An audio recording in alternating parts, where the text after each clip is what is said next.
Welcome to the DFS pregame show here on RotoGrinders. I'm Jordan Cooper, a.k.a. Blender at BlenderHD, if you want to follow me there on Twitter. And it's Friday, Casual Friday, for your casual questions. You can feel free to ask whatever you want in the YouTube chat. I see you guys in there, Pug Daddy, Suki Singh, Matt Mears, Jason Robinson, K. Cowso, Card Fan, Joe Mack, Edward Brown. I see you guys. Give me those thummy thumbs. Early in the morning, I got the apple juice. First apple juice in like a month or whatever. I finally got those packs open, right? They were sitting there. I could use apple juice, but I went cold apple juice. I put them in the refrigerator, open up the pack. So it's only Kroger brand or what Great Value brand, Walmart brand or something, whatever. But I got the apple juice. So give me an extra thumbs up for the apple juice today. What are we talking about today? We got a bunch of stuff. NFL Sunday. We'll talk about maybe NBA, MMA. Oh, everyone always likes to, maybe not everyone, but a couple of people always ask for the MMA stuff beforehand. So with NFL, obviously we still got news. I mean, this is the whole point. Like, why make lineups? Like Wednesday, people are making lineups. Like, it looks like Trevor Siemian is going to start for the Saints, not Taysom Hill. But you have to expect Taysom Hill to get some. It's going to be the Taysom Hill comes in and gets 2 rushing touchdowns, crap type of thing. And also, I just see that Devontae Parker is now faced a setback, and now he's doubtful for Sunday for the Dolphins. So everything's going to change. Not everything, but I mean, stuff is going to change. But I mean, we can still run lineups and see what the hell's going on. I mean, this is what I do on Friday. I run lineups and see what the hell is going on. So what I'm going to do is I'm going to go and aggregate. I like the blitz and the gridiron IQ projections. And sometimes I get projections from other places also. And I'm just going to do 50-50. 50-50 between the two. This is something you could do in Lineup HQ. If you have projection sets, your own projection set, ones from around the industry, and you want to aggregate them together, you could do that in Lineup HQ. So you could call it whatever you want. So like 50-50. I'm going to save between the blitz and gridiron IQ to utilize for our runs. I know it sounds like a poop thing, our runs, but we're going to just run some lineups. This was kind of what you should be doing to get a sense of lineup construction. Who projects better? What types of lineups project better than other types of lineups? Maybe you don't necessarily have to worry about ownership right now, but that's the first thing. The first thing, if I take a quarterback and 2 of their pass catches and then build the rest of my lineup, what does that lineup look like? Right? If I run it back with someone, what does that lineup look like? Skinny stacks versus the super stacks. Like, you could just run lineups and see. So since we have 22 teams on the slate, that's about 4% per quarterback or so. So I'm just going to put quarterback max exposure at 4. I'm going to limit a running back, wide receiver, tight end from the same team unless it's part of a stack. And then I'm just going to run not even with run backs or anything, just quarterback with 2 teammates, or maybe just do the wide receiver, tight end. We could make it a little bit more condensed. So quarterback, wide receiver, tight end, no run back, no nothing, just to see what do the stacks look like. Okay. Now, a lot of times you could just look at the salary adjusted plus minus of like the wide receiver pool and see. Like, we don't have that many, that stand out. I know Amari Cooper is going to be kind of a value play at 5,700, maybe Hunter Renfrow, but it's like you look at the games. You could go game by game into like this flex position and see like how many players in this game have positive salary adjusted values plus minus. So you see here, New England, Carolina, like 2. That's it. Everyone else is kind of minus. Go to the next game. Buffalo, Jacksonville. Okay, this goes a little bit better here. Houston, Miami, which is going to change a little, right? Because Devontae Parker is going to be out, and that's going to bump up Waddle and Gaskin and Gesicki. So that may look good with Brandon Cooks there. So, I mean, you could go through and you could get a sense of what teams are going to project higher than others. We look at Atlanta, New Orleans, like no one here. So this seems like the type of, like, these lineups are probably going to be projected lower than the other lineups. Denver, Dallas is probably going to be higher. We have a bunch of around zeros. I mean, this is not horrible. Minnesota, Baltimore. You only really get one, maybe a little Dalvin Cook up there. Cleveland, Cincinnati. Oh, you get some here because if OBJ is not going to play because they just released him. Not like he did much anyway. We go to Las Vegas, New York. We get a bunch of people. This may be a good. Oh, we got tons of Q tags though. If they play, this could be a decently projected game, but nothing really stands out. Like we've been going through these, and it's like salary adjusted value plus minuses are like ones, halves, right? Like barely anything. So the differences between the lineups that you build may not be that dramatic from a stacking perspective, and then just jam in the one-offs like Eckler or something. Keenan Allen is decent here. Green Bay, Kansas City, right? We got Tyreek, we got Devontae Adams. Arizona, San Francisco, right? Debo, Eli Mitchell. Like, but nothing like stands out. We're not getting these like massive value. I mean, it's like 1 or 2 points. That's about it. Nothing 4, nothing 5, nothing in that range. So I'm going to build 100 lineups with that stack combination. Quarterback, 2 pass catchers, no running backs, and just no run backs. So don't even have to worry about it and see what shows up. Put 4% on each quarterback, and then you compare the stacks to one another. Compare those lineups to one another. So you just get a sense of how much distance in projection each stack is, each quarterback is, because the quarterback is the head of the stack. Because it could be that, oh, this stack projects higher than these other stacks, but if it's like by 1 point, that's a much different story than by 5 or 6 points. So it seems like this is the type of slate based on the projections that I see here, that it's going to be much more even. The difference between like the best stacks and the worst stacks may not be that wide. May give you more options. So in the case, you have to think from a strategic perspective. Because once we do this, then you have to apply ownership to it. That if the difference between like the top stack and the bottom stack is like narrower, well, the ownership may not be as narrow. So be more inclined to be contrarian on those weeks. Okay, so we'll go through quarterbacks.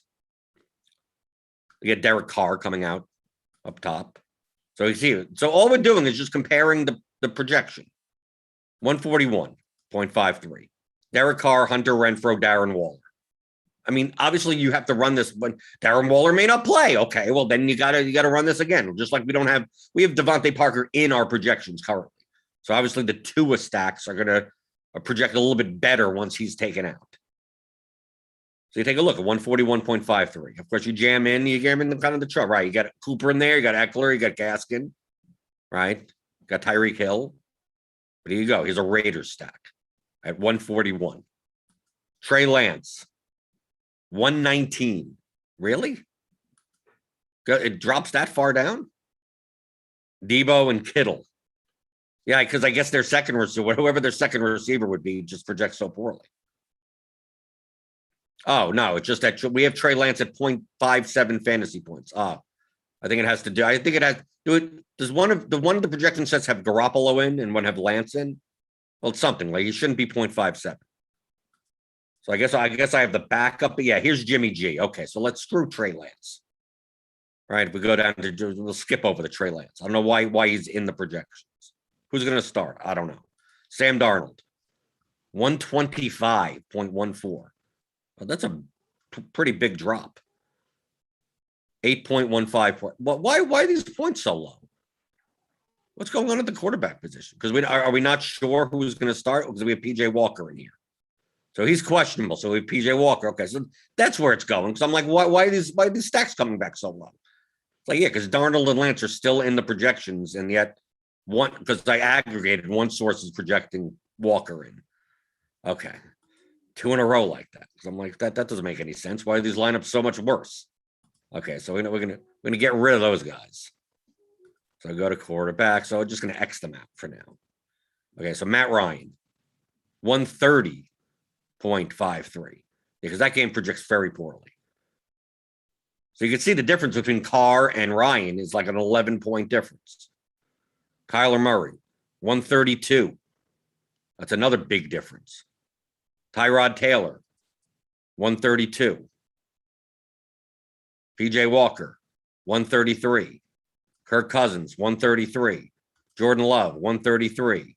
Trevor Lawrence, 133. Burrow, 134. Mac Jones, 134. Baker Mayfield, 134. Garoppolo, 134. Taysom Hill, assuming if he was starting, 135. Herbert, 137. Mahomes, 137. Bridgewater, 137. Lamar Jackson, 138. And these are double stacks. Josh Allen, 138. 138 for Daniel Jones. Prescott, 138. Jalen Hurts, 138. And Tua, even with Parker in, 139. So I said the best one right now is Derek Carr, based on our projections. But you see a whole bunch of these guys. I mean, essentially from Herbert, Mahomes, Bridgewater, Jackson, Allen, Jones, Prescott, Hurts, and Tua, like they're all within 4 points.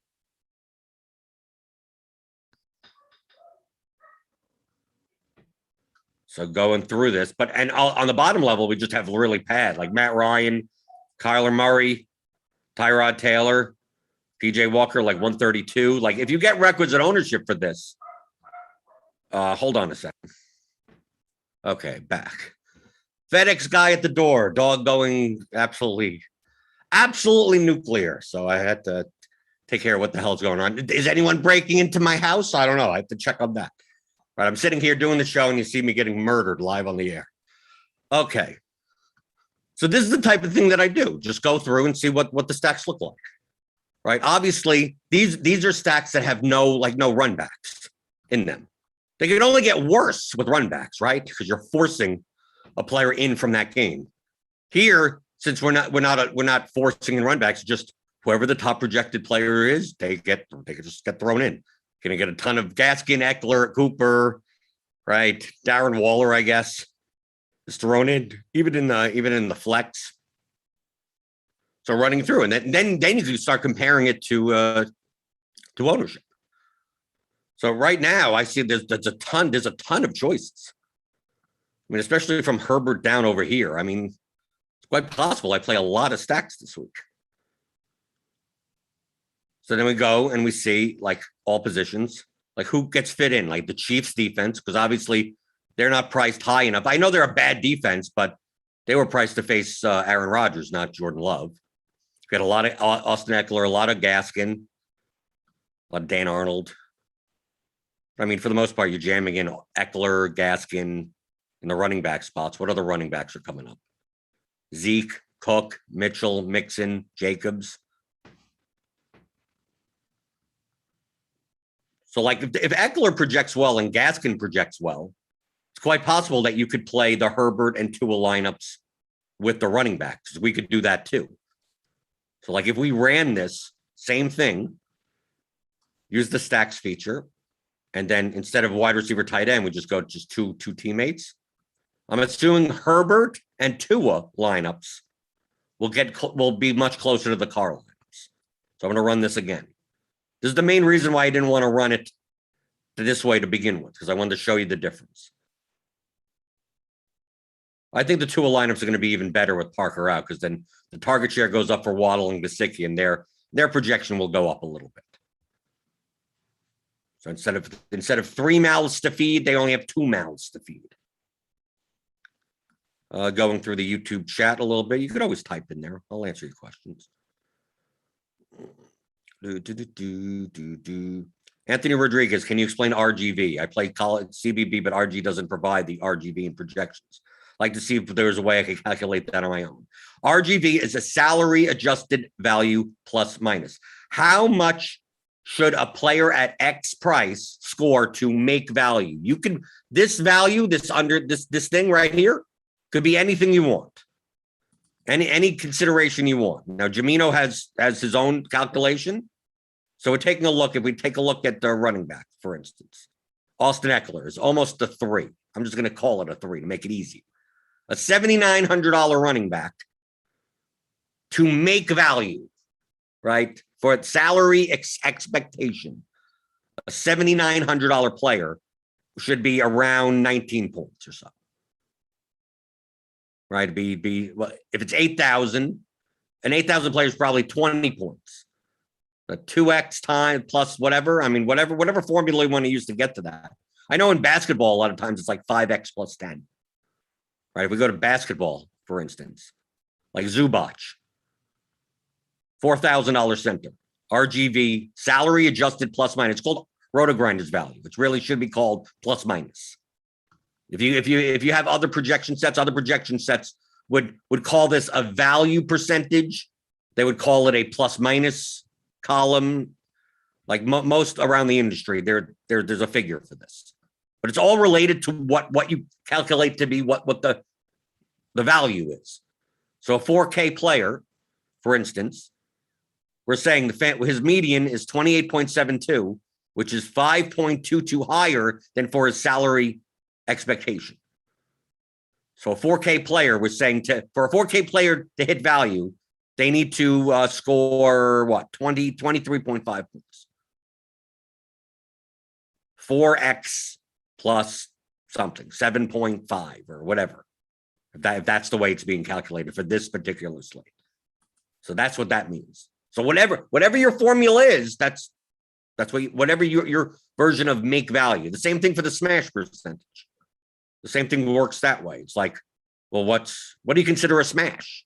All you're doing is calculating the percentile based on the range of outcomes from the floor to the ceiling and where the percentile is of a smash, of the value that you want to get.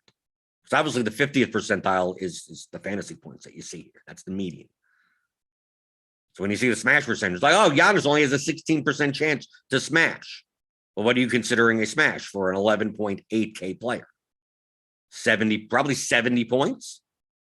Well, his 84th percentile is like 72, which is that's 16%. I mean, there you go, 72, right? 16% of the time. I mean, that if you consider a smash 60, then obviously smash, then all these numbers start coming up. So the word smash is just whatever you consider to be that, just like the salary adjusted value. Well, what do you expect to get from a 4K player, from a 4.6K player, from a $6,100 player in football, from whatever player? And then his median projection is how much above or below that number it is. Right? So if we take a look at here, like based on what you should be getting to make value for that price, Myles Gaskin's median projection is 1.5 points higher than that. Tony Pollard's is 3 points lower than that. David Johnson's is 2.97 lower than that for their salary expectation. So that's what that number means. We'll go through the lineups. Like I said, the lineups that you can include a running back in your stack. We're going to see here that like Derek Carr, right, still comes up 141. Now Dak does better, 140, because Zeke could get thrown in there. Then Tua, 140, because Gaskin could get thrown in there. Matt Ryan's still no good. So who's the other one? Herbert. Where did Herbert go? Herbert 138, right? Because obviously Eckler's more expensive. But these are viable considerations also. But still, then you still get Matt Ryan poorly. Well, 138, 132. PJ Walker, 133. Tyrod Taylor, 133. Kyler Murray, 133. Trevor Lawrence, 133. Jordan Love, 134. It's like at this range, Baker Mayfield, like you need to get a substantial ownership discount to play guys at this range, to play these types of stacks down here. If you do, you can. Like even Lamar Jackson, 138. Jackson, Bateman, Andrews, and you jam everyone else in. But this is what you should be looking for first. People think in terms of what running back do I play? What stack do I play? Like what does the whole lineup look like? And you could use a tool like Lineup HQ, which you can get as part of RotoGrinders Premium. Feel free to click on the link in the description, get $10 off your first month. Load in whatever projections you want. Obviously, I'm loading. This is an aggregate of 50% Gridiron IQ projections and 50% Blitz projections as of this morning. So it's not the players. Well, if you have if your projections are 1% off in this direction or that direction, you could come out a little bit differently. Probably wouldn't be off enough that makes Matt Ryan stacks good. Ryan probably still doesn't. This is what you have to do. I mean, this is what I do on Fridays just to get a sense of the slate. And then let's say we add the run backs into it, right? Not the running backs, but the run backs. Okay. So let's say we do it has to be two. It doesn't matter if it's a running back or who cares. Okay. Now, what should we expect to go up? Okay. Just try to get the concepts of what instead of like, oh, I'm going to put this in and see what happens. Well, we should be able to expect when we know how something like an optimizer works. Remember, the optimizer is just trying to jam in as many of those F points in that column into your lineup. That's it. And do that for 100 lineups based on whatever constraints you give it. The only constraint we're giving it is that we're now forcing 4 guys from the same game, 3 on one side, 1 on the other side, and 4% of each quarterback. Other than that, just give me whatever the highest number is, give me the highest number. So what should we expect? These are the types of things that you should be thinking of before you use a tool like this. You should have a sense of what should come out. Maybe not exactly. I don't know the exact numbers. So we're going to be adding a run back to all the stacks.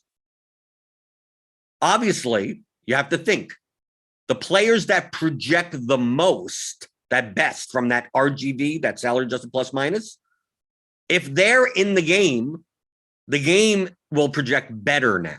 So for instance, we have like Myles Gaskin at running back. Well, we're more likely to now see some Tyrod Taylor. Some Tyrod Taylor double stack lineups will go up.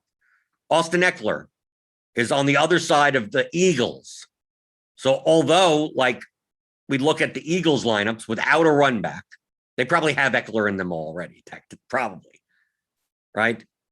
Anyone that plays like Amari Cooper, so Denver stacks will go up because they're more likely to have Cooper in it, right? So that's Tyreek. Well, Jordan Love lineups will go up because they're in the same game as a highly projected player. And the lineups that don't have, now that we're forcing in a run back, that's one less spot for some of the best projected plays, which means the lineups that don't have those types of players in it are most likely going to go down. And we're talking about down by a point or two. We're not talking about an insane amount. So I'm going to build 100. So once you understand projections, once you understand how to optimize and put in, just like if you make cash lineups, right? If you've done this by hand hundreds of times, looked at the projections and built good lineups, and you understand how a tool like this works it's just going to try to jam in that column as much as possible. You should be able to be fairly accurate on what's going to happen if I do X and Y. If I take out the Chiefs defense, the projections will start coming down for everyone. And whoever the next highest projected defense is that's cheap is going to be filling that spot, right? If I take out Austin Eckler, well, I'm going to get more Ezekiel Elliott. Well, how do you know that? Well, because Ezekiel Elliott's 7,000, and he's the next projected salary adjusted plus minus running back. So you can get very similar lineups, just saving 900, and then 900 will go to another one off somewhere else. The difference in projection of the lineups, we take a look. If I took out Austin Eckler, you'll get a lot of Zeke Elliott, and those lineups probably will be projected 1 point lower. How do you know 1 point lower? Well, that's the difference between the salary adjusted plus minus between Eckler and Elliott. I'm going to be sacrificing a point in order to do that. Similar price, or Dalvin Cook, very similar price. Probably still going to get a bunch of Gaskin and a bunch of Mitchell because they're lower priced and they have positive salary adjusted plus minus. Right? So let's take a look at those lineups. Okay, so this is the one that forces run backs. And it doesn't matter if, right, we're getting, it doesn't matter if it's a running back or anything like that.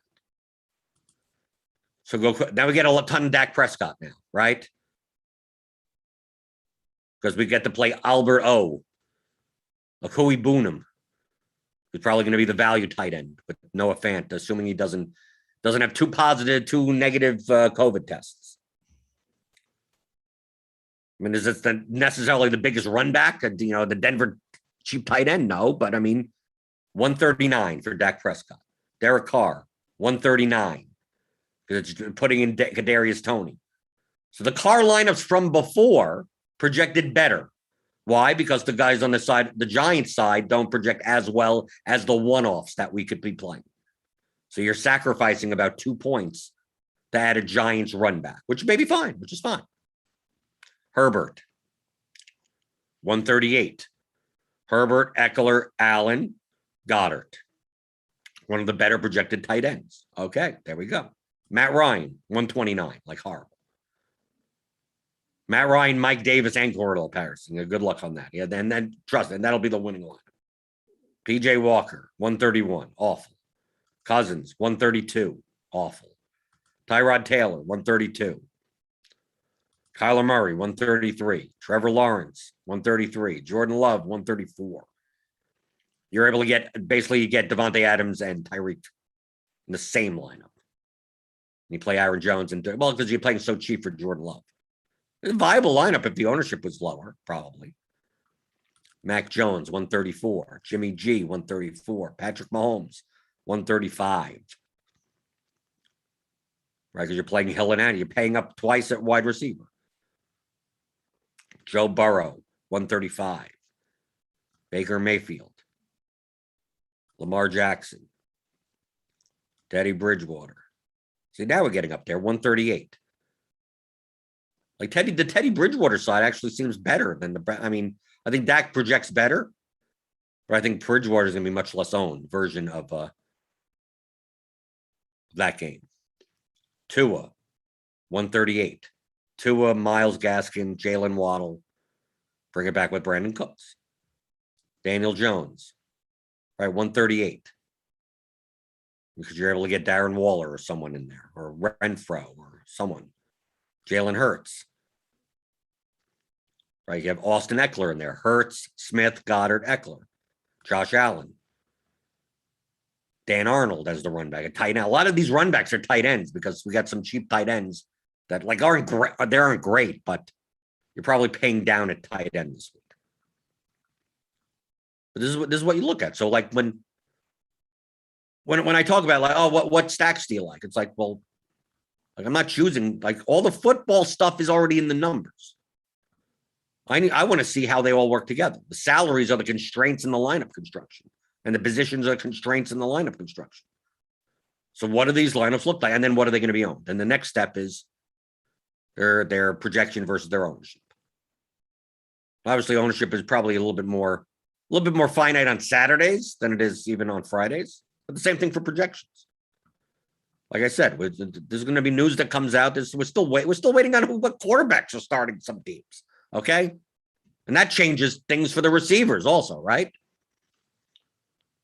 But this is a good way to get a first look. I mean, to me, this is a first look type of thing. And you could do this Sunday morning. I mean, this doesn't take long. Right? You saw me do. You just take a look. Okay, who projects better than others? And be more inclined to play them, especially if you see the ownership is lower than they should be. That's the name of the game. This ain't that complicated. Okay, going through the YouTube chat. Feel free to thumbs up. Feel free to type whatever you want. I'll answer anything you want. It's casual Friday. Casual questions. Anything you want.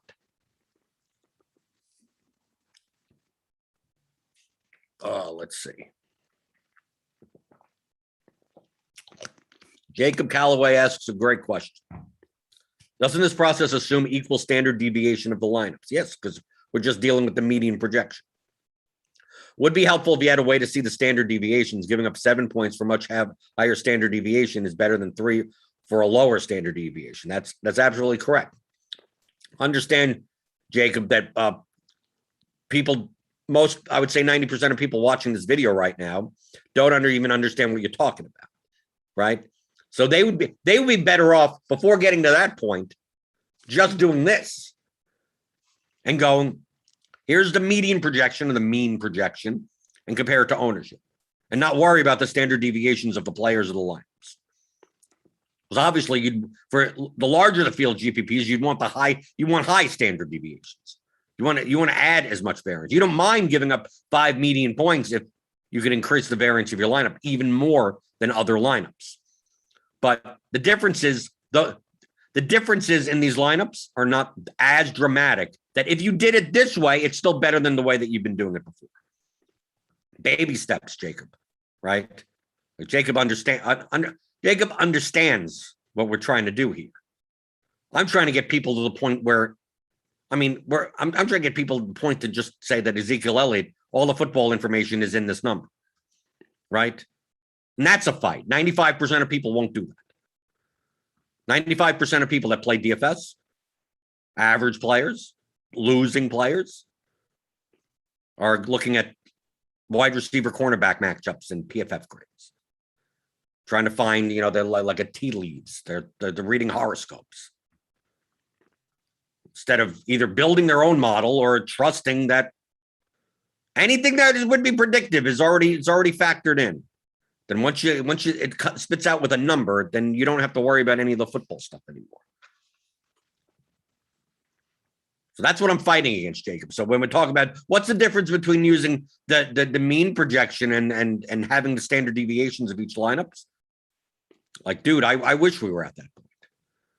How much could I teach at that point? If we're at that point, I may stop playing DFS. If 95% of the people think that. But 95%, only 5% of people do. So I say it's perfectly fine directionally to do this first, rather than, okay, well, now that I got these lineups, now how do I see the standard deviation of those lineups? Well, you can't here. You could do, even with the tool, is just use the ceiling. Or obviously you'd have to aggregate the ceilings into them. But you could use the ceiling projections, percentile projections. And you can compare the two. Like worst case scenario, run the median and then run the ceiling and see which players are in more of the ceiling lineups than in the median lineups. You can do that, right? And let's say we go to the Gridiron IQ projections, right? Because it doesn't aggregate the floors and the ceilings in the aggregation tool. It will at some point, but it doesn't currently. So you have these floors and the ceiling. So this shows the distribution curve of the players. So let's say we still have the same build rules, right? I'm just going to put quarterback exposure to 20%. Okay. So we're just going to pretty much get the top 5 quarterbacks. And the stack, who cares? 2 pass catchers with a running back. I don't even care. So I'm going to run 100 line. I guess I'll run 100 lineups. So you could run 100 lineups using the median, right? Going to run 100 lineups. Do we even need to run 100? Let's see. Let's stop, because it may take a while. Yeah, you probably still need to run 100. Yeah, let me run 100. So we're going to run 100 using the median and then running 100 using the ceiling and see if there are any differences. That's it. Someone coming up more for ceiling than for median. That would give a sense that those are the players that have higher standard deviations. I mean, that makes sense, right? You could do floor versus ceiling. You could do that. I think it's marginal, though, in comparison to doing nothing. That's the point that I'm making. What we're talking about here is being more accurate. But 95% of people don't even get to this point. That the median numbers are going to be better than whatever anyone else was doing before, especially when it comes to something like NBA. And people are like, oh, do I use the ceiling projections? Do I use the whatever you're doing? It's better than what you did. I mean, there are plenty of people that build by hand and build lineups that are 15 points lower projected for no apparent reason. And I said, you realize your lineup is 15 points lower projected than mine. You go, I didn't even realize. So yeah, and then that's how I make money. That's the reason why I make money. So why don't you at least use the median projection If you're doing it on purpose and you're playing a large field GPP, that's one thing. But when you're not even sure the projection differences between the lineups, especially in a sport like NBA, I mean, and you wonder why you lose, and you wonder at the end of the season why you have less money than you started with. Okay, so in the Gridiron IQ projection, we get more Boston Scott in the Gridiron IQ projections. Okay, so this is the mean. So let me delete the other builds. So this would be the mean projection. So we're getting, Eckler, Chief, Stoddard, Arnold, Hill, DJ Moore. And then we're going to run. I could just go over here and just run by ceiling. Same type of thing. Still, we need stacks and run backs and whatever. Just run another 100 lineups. And just see the difference. Who shows up more for ceiling versus median? That would mean that the people that show up in the ceiling have higher standard deviations.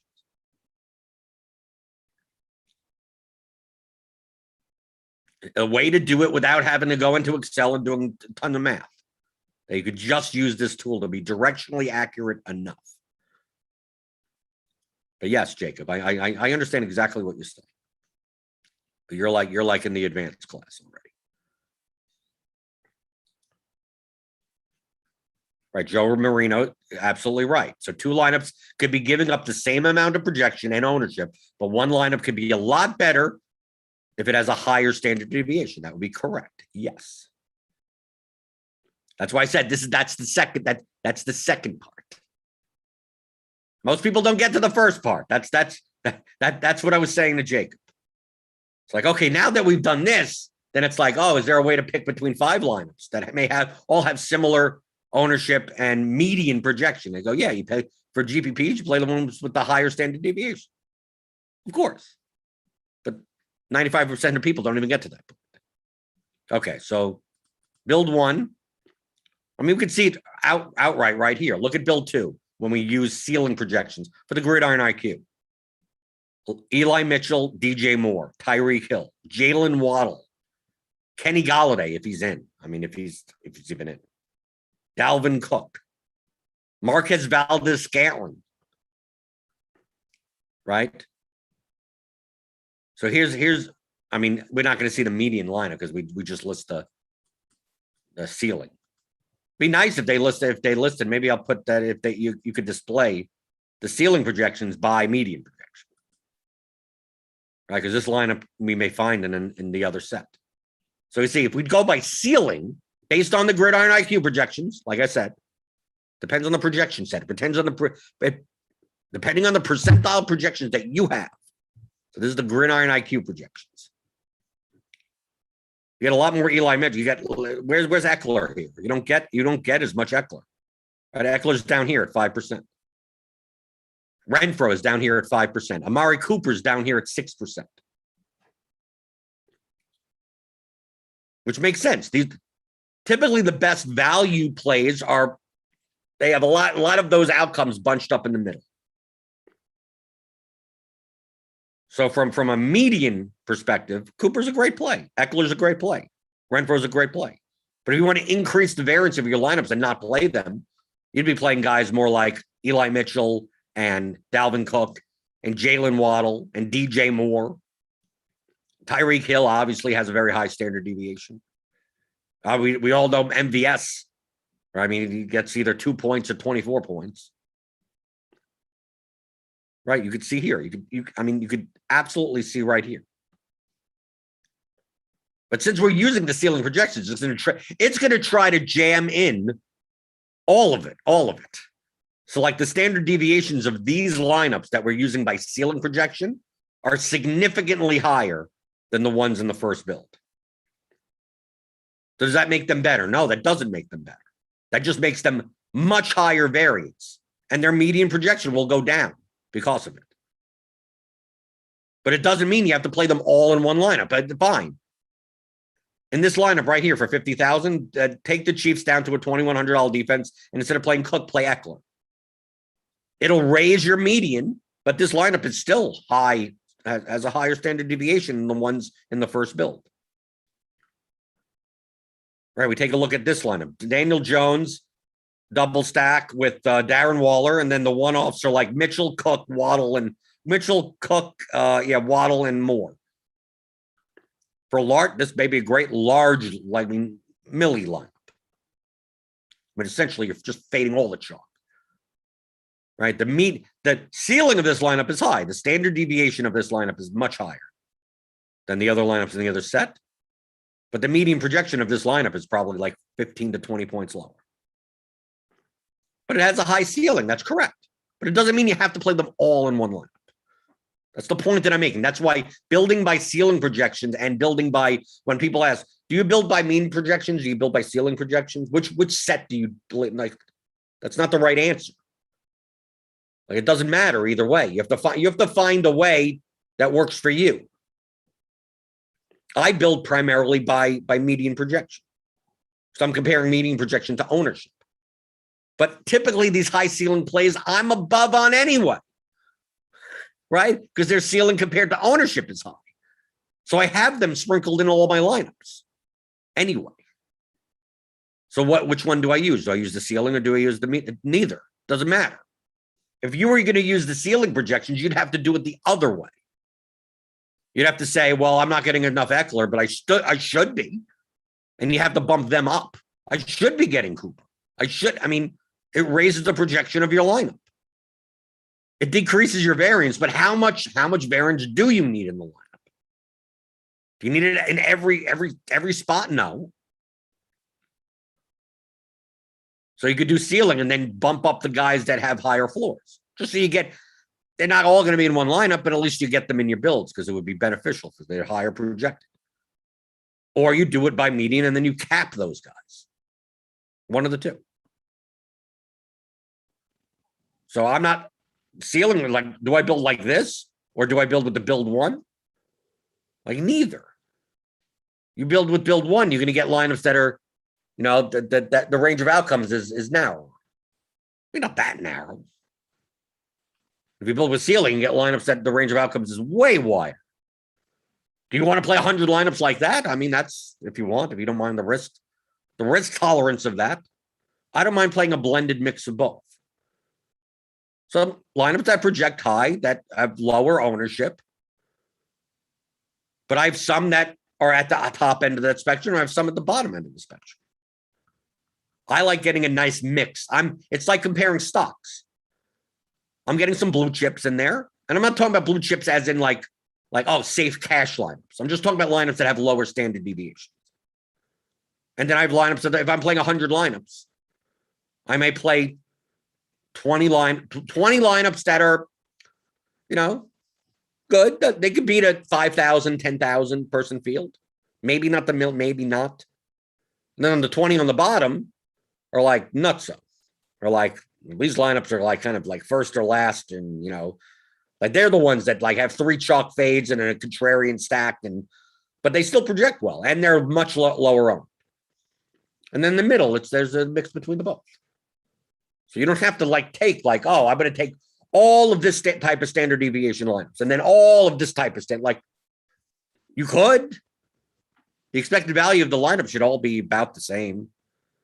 Just depends on what your portfolio looks like, what your risk management is on this given slate. It's not about I have 20 lineups. How many stacks should I play? Those aren't the questions. You should be able to build hundreds upon hundreds, if not thousands, of plus EV lineups. You should be able to. If you'd use even just this methodology, with this, and the way I'm showing you here on the pregame show, these are blunt methods of doing it. They're much more precise methods of doing it. But the good thing is 95% of the field don't even do the blunt method. So the blunt method works. I could go through and I could save hundreds of lineups into my save lineup set. Hundreds, thousands. I could do this all day. But then at some point, it's like I'm only playing 20. So which 20 do you play? And then it's just diversification at the point.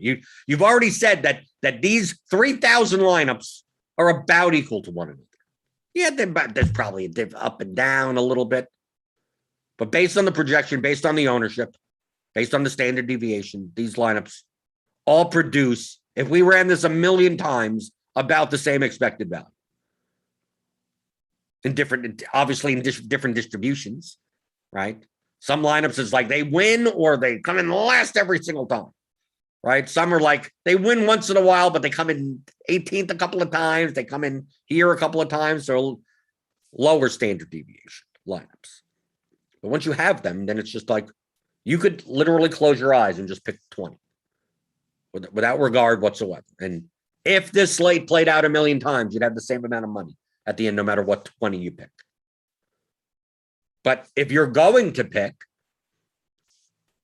it's a matter of how diversified do you want to be on a specifically, base, and that's a risk question. That has nothing to do with strategy. Well, how many Austin Eckler lineups should I have? Well, you tell out of these 3,000 lineups, they're all the same. So you could have 0 Austin Eckler, you have 20 Austin Eckler lineups. The answer doesn't matter. So, should I do 10 Austin Eckler? Like, you can do whatever you want. I mean, you can literally do it whatever you want. What do you feel comfortable with? Do you want to base your entire Sunday on Austin Eckler? Then put him in 0 at 20 or 20 at 20. There you go. You're done. Then don't worry about it. Do you want to do half and half? Do you want to? How many stacks do I play out of my 20 lineups? It's like, well, out of these 5,000 lineups that you could play 2 of each if you want. You can play 5. You can play 5 of this and 2 of that, or none of this and 1 of that. If you're saying that all of these lineups are about equal to each other. Now, out of that 5,000 lineups, probably you'll find more Austin Eckler lineups. You'll probably find more Tyreek Hill lineups. You'll probably find more Dak Prescott lineups. You barely may find a Kyler Murray lineup or a Matt Ryan lineup in the 5,000, but there's probably a Matt Ryan lineup in there. Probably a very high standard deviation lineup. Out of the 5,000, maybe you have 5 of them. But if you're saying that all these 5,000 lineups have the same expected value, then feel free to play one of those Matt Ryan lineups. Understanding that it's very high standard deviation lineup. This is a set it and you pretend the money doesn't exist anymore type of lineups, right? You most likely get no return for this. Do you want to play 5 of those types of lineups? Well, if your risk is high, if you don't mind the risk, then sure, play 20, play 150 extremely high standard deviation lineups. If it hits the right way, you could win a lot of money. If it doesn't, you may not get a cent back. So would you rather pick some lineups that, hover somewhere in the middle that still have the same? Remember, these lineups still all have the same similar, close enough expected value. So that's why when people ask the questions of how many uniques, what percentage of this, whatever, you're asking exposures, like you're asking a diversification question. You're not asked, that has nothing to do with strategy. Should I be over or under the field? Why does that matter? Do you have lineups that are plus EV first? No, that typically they're trying to make the lineups using the exposures. What it really should be, you should make the lineups first. Then your exposures determine, how frequently you want to play that player in your set, or what your risk management is for that slate. That's it. So make the lineup first. Most of the time, I'm making more lineups than I ever need, and then I get rid of the ones that are the worst. And whatever's left, that's what I play. Showdown yesterday, I played 40 lineups? I built 300 lineups. And I got down to the 40 that I was playing. None of them have a backup quarterback, though, but I'm not going to do that on DraftKings. FanDuel is a little bit more viable to have a backup quarterback because at least they're minimum price. Going through the YouTube chat a little bit before heading over, because some people like the MMA stuff.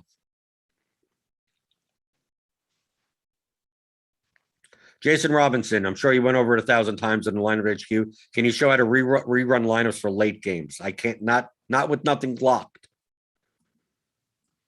The late swap tool doesn't, you would never use the late swap tool. Nothing's locked. You might as well just use, it's not going to work any differently than the main thing.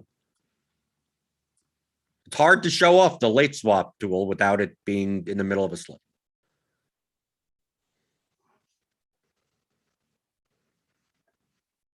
Joe Marino says, maybe if there was a way in lineup HQ to convert a lineup from its median projection to its ceiling projection, it would make it easier to compare lineups. Yes, that's exactly what I was saying before. That I would like these ceiling floor F points, which is median, to show in the lineups, regardless of what it's being like. Like this is where we built using median here, but I'd like the option of being able to see. I mean, obviously now we're adding more things to the display, but to see what's the ceiling of this, right? What's the ceiling of this? What's the ceiling? Like, I want to build by fantasy points, but I want to sort by ceiling. I want to see at least see, or by floor or whatever. No, that would be correct. You could do it in Excel, right? You could take all this information and just spit it out in Excel and do it. If you know what you're doing, you don't screw it up. Robert Gull says Amari Cooper chalk has never gone wrong. You know he's getting injured on the first drive. You know that's a guarantee.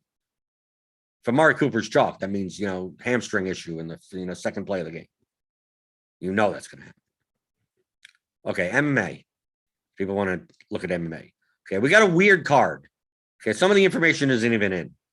It's a weird card because John Allen's opponent, whatever his name was, Kammer, cancellation, and he was only a slight underdog to that guy, but now just Dustin Jacoby is coming in, and he's a minus 345 favorite. So we have this Allen guy who is objectively way overpriced. Like Allen should be, based on these odds, in the 6,000s. So John Allen is easily 1,000 overpriced. The problem is that if he's going to come in at 2 and 3 and 4%, he actually shows this major positive leverage, right? Because I mean, even his inside the distance line was plus 580. So if he's going to be 3% owned, he has a 15% shot. He has an 8% shot of winning in the first round. This would be a high standard deviation fight. That's a good way to point it out. Is he the best play on the slate? No, just statistically, if he's going to be 3% owned, he has a higher shot than his ownership of, scoring 100 plus points. And we could say that with someone like Marlon Vera. Marlon Vera is one of the for one of the favorites outside of Bobby Green as plus 205 inside the distance. Plus 425 round one. Now, the reason why he's coming in with a high rating is because he's only going to be 10% owned, which is like almost double, twice as less as his shot of winning in the first round. Because obviously, look at all these fighters above 8,800 that have much better ITD odds, right? Gary, look at this, 49%, 64, 49, 41, 43, 53. Burgos is lower.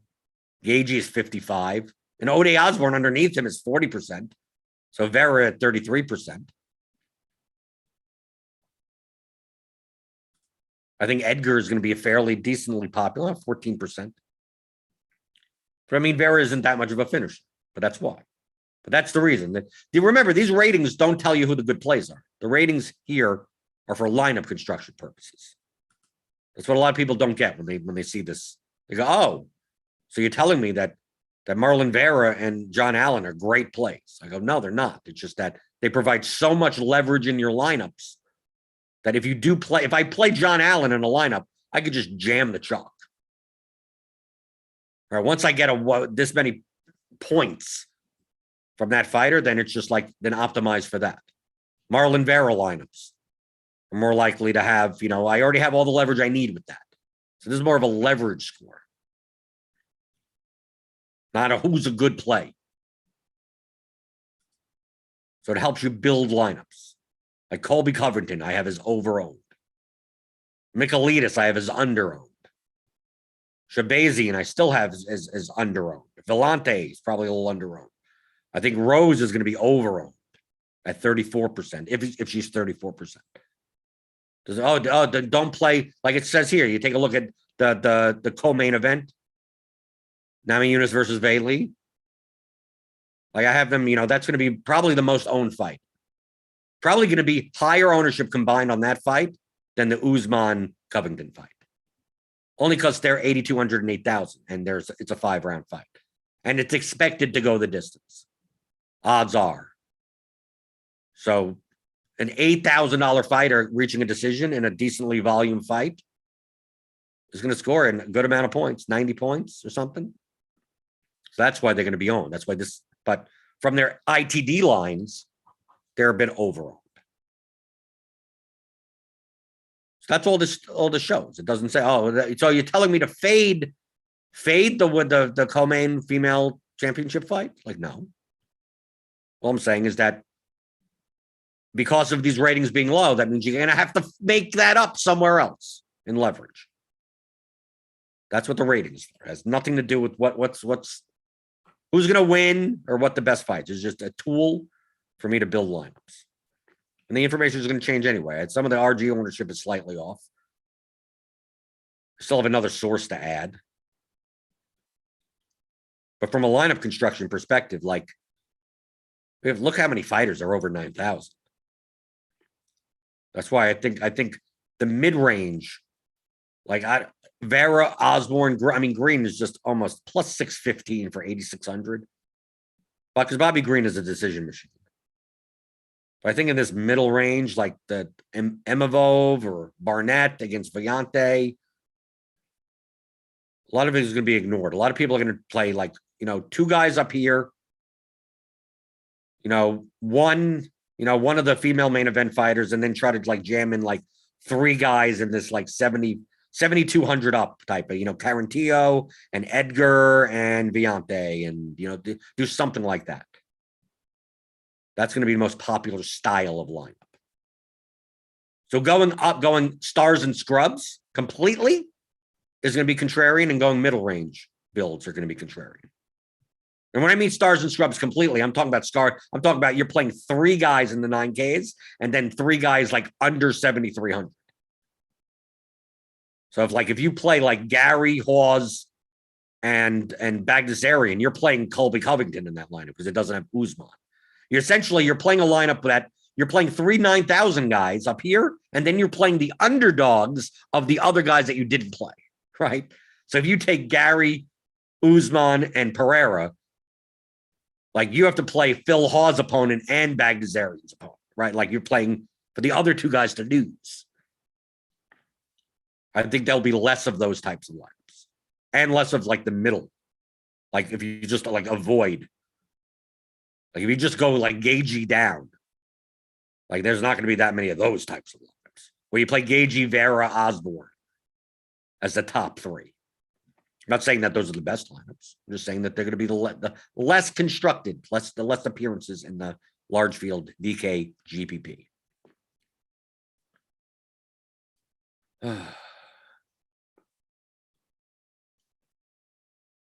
So yeah, I think that's it.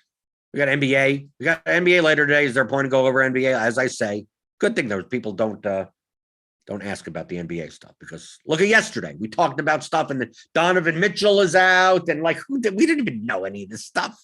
Stupid. We got a 9-game slate, and who knows who's in, who's out.